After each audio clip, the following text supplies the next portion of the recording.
Xin chào tất cả mọi người, lại là Sang đây. Hôm nay, Sang muốn mời mọi người cùng mình bắt đầu một chuyến hành trình vô cùng đặc biệt, đi khắp thế giới để tìm hiểu về những điều kỳ diệu của tự nhiên. Các bạn có biết rằng trên trái đất của chúng ta có những loài động vật chỉ xuất hiện ở một nơi duy nhất không? Đúng vậy đấy ạ, chỉ một nơi duy nhất trên cả hành tinh này thôi. Những loài động vật này được gọi là loài đặc hữu, và sự tồn tại của chúng là minh chứng rõ ràng nhất cho sự đa dạng và phong phú của thế giới tự nhiên. Hãy cùng Sang khám phá những sinh vật đặc biệt này, xem chúng có gì độc đáo và tại sao chúng lại chọn một nơi duy nhất để sinh sống nhé. Điểm đến đầu tiên của chúng ta là Mexico, cụ thể là hệ thống hồ và kênh đào ở Xochimilco gần thành phố Mexico City. Đây là ngôi nhà duy nhất trên thế giới của một loài sinh vật vô cùng kỳ lạ và đáng yêu, đó chính là cá axolotl. Mọi người nhìn xem, trông chúng có ngộ nghĩnh không ạ? Với cái đầu to, đôi mắt nhỏ xíu và cái miệng lúc nào cũng như đang mỉm cười. Điều đặc biệt nhất không chỉ ở vẻ ngoài, mà là khả năng tái sinh phi thường. Loài này có thể tái tạo lại gần như mỗi bộ phận trên cơ thể, chân tay, đuôi, tim, não, tủy sống. Các nhà khoa học trên khắp thế giới vẫn đang nghiên cứu khả năng này với hy vọng ứng dụng vào y học. Thật như trong phim ảnh phải không ạ? Chúng còn có pedomorphosis, giữ lại đặc điểm ấu trùng khi trưởng thành. Những xung xòe ra hai bên đầu là mạng ngoài, giúp chúng thở dưới nước. Nhưng có một sự thật đáng buồn, chúng đang trên bờ vực tuyệt chủng ngoài tự nhiên. Môi trường sống ở Xochimilco đang bị ô nhiễm nặng và thu hẹp vì đô thị hóa. Tìm hiểu về chúng hôm nay là cách nâng cao nhận thức để nụ cười của axolotl không bao giờ biến mất. Hãy ủng hộ các chương trình bảo tồn địa phương khi có thể. Tạm biệt Mexico, bây giờ Sang mời mọi người cùng bay đến một hòn đảo vô cùng đặc biệt ở châu Phi, đó là Madagascar. Hòn đảo này nổi tiếng là một lục địa thu nhỏ với hệ động thực vật vô cùng độc đáo. Và nhân vật chính của chúng ta hôm nay là một trong những biểu tượng nổi tiếng nhất ở đây, vườn cáo đuôi vòng. Với đôi mắt to tròn, bộ lông xám mềm mại và đặc biệt là chiếc đuôi dài xốc đến trắng đặc trưng, chúng thực sự rất dễ thương. Vườn cáo đuôi vòng là loài có tính xã hội rất cao. Chúng thường sống thành bầy đàn lớn, có thể lên tới 30 cá thể. Một điều thú vị là trong xã hội của chúng, con cái luôn chiếm ưu thế. Con cái sẽ được ưu tiên ăn trước và dẫn dắt cả đàn. Một trong những hình ảnh đặc trưng nhất của vườn cáo đuôi vòng là tư thế tằm nằng, ngồi thẳng, dạng hai tay, hướng bụng về phía mặt trời. Tuy nhiên, môi trường sống của chúng đang bị tàn phá do nạn phá rừng làm nông nghiệp và khai thác gỗ. Chúng cũng bị săn bắt để làm thú cưng hoặc lấy thịt. Hiện nay, vườn cáo đuôi vòng đã được liệt vào danh sách các loài có nguy cơ tuyệt chủng. Nhìn những sinh vật đáng yêu này đang phải đối mặt với nguy cơ biến mất, Sang thực sự cảm thấy rất xót xa. Hãy ủng hộ bảo tồn Madagascar nếu có thể. Nào, cùng tiếp tục hành trình. Rồi Madagascar, chúng ta sẽ di chuyển đến một quốc gia khác cũng ở châu Phi, đó là Nam Phi. Nơi đây có một loài động vật vô cùng bí ẩn và khó gặp. Nhiều người dân địa phương cũng hiếm khi thấy chúng. Sang đang muốn nói đến chuột chùi vàng.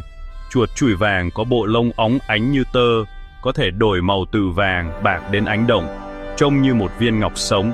Chúng sống gần như toàn bộ dưới lòng đất, không có mắt nhìn thấy được cũng không có tại ngoài. Mọi giác quan được tối ưu cho bóng tối. Thay vào đó, chúng cảm nhận rung động cực kỳ nhạy bén và xác định con mồi chỉ bằng rung động, côn trùng, giun đất. Làm chủ nghệ thuật đào hạng, móng vuốt cứng cáp, mũi có lớp dạ dày, có thể bơi qua cát và tạo hệ thống đường hầm phức tạp. Nghiên cứu và bảo tồn gặp nhiều khó khăn vì cuộc sống dưới đất. Các nhà khoa học biết rất ít về số lượng và tập tính. Mối đe dọa lớn, nông nghiệp, khai khoáng, cày xới đất phá hủy ngôi nhà của chúng. Hy vọng có nhiều nghiên cứu hơn để hiểu và bảo vệ viên ngọc của lòng đất Nam Phi. Bây giờ chúng ta sẽ thực hiện một chuyến bay dài đến với đất nước New Zealand xinh đẹp ở châu Đại Dương. Khi nhắc đến New Zealand, nhiều người sẽ nghĩ ngay đến những cảnh quan hùng vĩ. Và một loài vật không thể không nhắc đến, đó chính là chim kiwi. Đây không chỉ là một loài chim đặc hữu mà còn là biểu tượng quốc gia. Người New Zealand thậm chí còn tự hào gọi mình là kiwis nữa đấy ạ. Điều làm cho chim kiwi trở nên đặc biệt chính là chúng không biết bậy.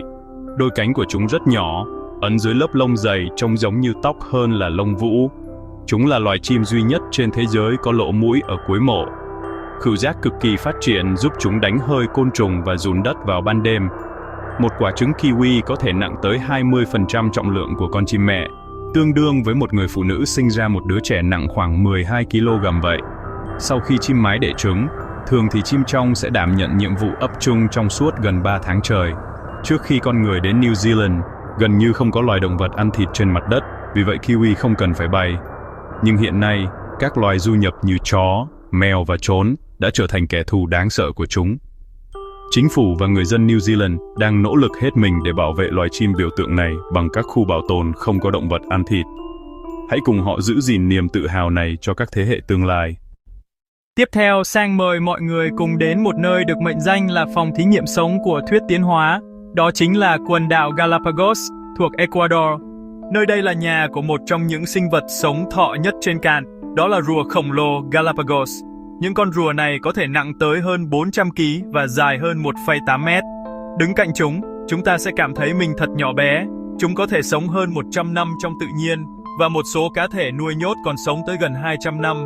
Chính những con rùa này đã góp phần truyền cảm hứng cho Charles Darwin. Hình dạng mai khác nhau trên các hòn đảo đã cho thấy sự thích nghi tuyệt vời của chúng. Ví dụ, rùa sống ở đảo có tham thực vật thấp có mai hình vòm, còn ở đảo khô cằn, một số có mai hình yên ngựa để vươn lên ăn. Trong quá khứ, chúng bị thủy thủ săn bắt nhiều, khiến một số phân loài bị tuyệt chủng. Nhưng nhờ nỗ lực của các nhà khoa học và chính phủ Ecuador, các chương trình nhân giống và tái thả đã mang lại hy vọng. Những ông cụ hiền lành này có cơ hội tiếp tục làm nhân chứng cho thiên nhiên. Hãy tôn trọng và giữ khoảng cách khi gặp rùa hoang dã để không ảnh hưởng tới cuộc sống của chúng. Từ những hòn đảo ấm áp, chúng ta hãy cùng nhau đến với những cái vùng núi cao lạnh giá miền Trung Tây Nam Trung Quốc. Đây là nơi sinh sống của một loài linh trưởng có ngoại hình vô cùng độc đáo khi mũi hạch vàng. Chúng có bộ lông vàng óng dày để giữ ấm và khuôn mặt màu xanh nhạt với chiếc mũi hạch lên trời, trông vừa lạ lùng vừa đáng yêu. Loài này sống ở những khu rừng trên núi cao, có khi lên tới 4.000 mét, nơi tuyết phủ nhiều tháng trong năm. Chúng thường sống thành đàn rất lớn, có khi hàng trăm cá thể, với xã hội phức tạp để cùng nhau sinh tồn. Thức ăn chính là địa y, một nguồn phụ thuộc vào rừng già, khiến chúng nhạy cảm với ô nhiễm và mất rừng. Khu rừng già nơi chúng sống đang bị thu hẹp do khai thác gỗ và mở rộng nông nghiệp. May mắn là chính phủ Trung Quốc đã thành lập khu bảo tồn. Nhờ đó, số lượng có dấu hiệu ổn định. Vẻ đẹp của loài này là một kho báu cần được giữ gìn. Hãy trân trọng nàng tiên tuyết này của rừng núi châu Á. Điểm đến cuối cùng trong chuyến hành trình của chúng ta ngày hôm nay sẽ đưa mọi người đến với hòn đảo New Guinea, cụ thể là khu vực hồ Ayamaru ở Indonesia. Nơi đây ẩn chứa một loài cá cạnh nước ngọt được mệnh danh là một trong những loài cá đẹp nhất thế giới, cá cầu vồng Boesemani. Điều làm nên sự độc đáo của cá cầu vồng Boesemani là sự phân chia màu sắc trên cơ thể.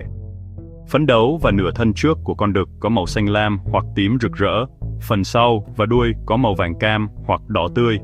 Sự chuyển màu đột ngột này tạo ra một hiệu ứng thị giác vô cùng ấn tượng, như một tác phẩm nghệ thuật sống động. Khi chúng bơi thành đàn và ánh sáng chiếu vào, cả đàn sẽ lấp lánh như một dải cầu vòng di động. Màu sắc con đực dùng để thu hút con cái và thể hiện sự thống trị. Khi cạnh tranh, màu sắc trở nên đậm hơn, tạo màn trình diễn ngoạn mục. Loài cá này chỉ được tìm thấy duy nhất ở hệ thống hồ Ayamaru và một vài con suối lân cận, sống trong nước trong với nhiều thảm thực vật thủy sinh. Tuy nhiên, chúng bị săn bắt quá mức trong ngành thương mại cá canh toàn cầu. Cùng với ô nhiễm và mất môi trường sống, đẩy loài này vào tình trạng cực kỳ nguy cấp. Hiện đã có chương trình nhân giống trong nuôi nhốt và bảo tồn nguồn gen để giảm áp lực khai thác hoang dã. Hy vọng rằng viên ngọc sống của họ Ayamaru sẽ không bao giờ tắt sáng. Hãy ủng hộ các sáng kiến nuôi tái tạo bền vững khi có thể. Vậy là chuyến hành trình khám phá 7 loài động vật đặc hữu của chúng ta đã kết thúc rồi. Mỗi loài đều để lại cho Sang và hy vọng là cả mọi người những ấn tượng sâu sắc. Chúng là những báu vật không thể thay thế, nhưng hầu hết đang đối mặt với nguy cơ tuyệt chủng do mất môi trường sống, ô nhiễm và săn bắt quá mức. Bảo vệ chúng là trách nhiệm của tất cả chúng ta. Bạn ấn tượng với loài nào nhất? Hãy để lại bình luận, nhấn like, share và đăng ký kênh để cùng Sang khám phá thêm nhiều điều thú vị khác nhé. Cảm ơn mọi người đã theo dõi. Xin chào và hẹn gặp lại.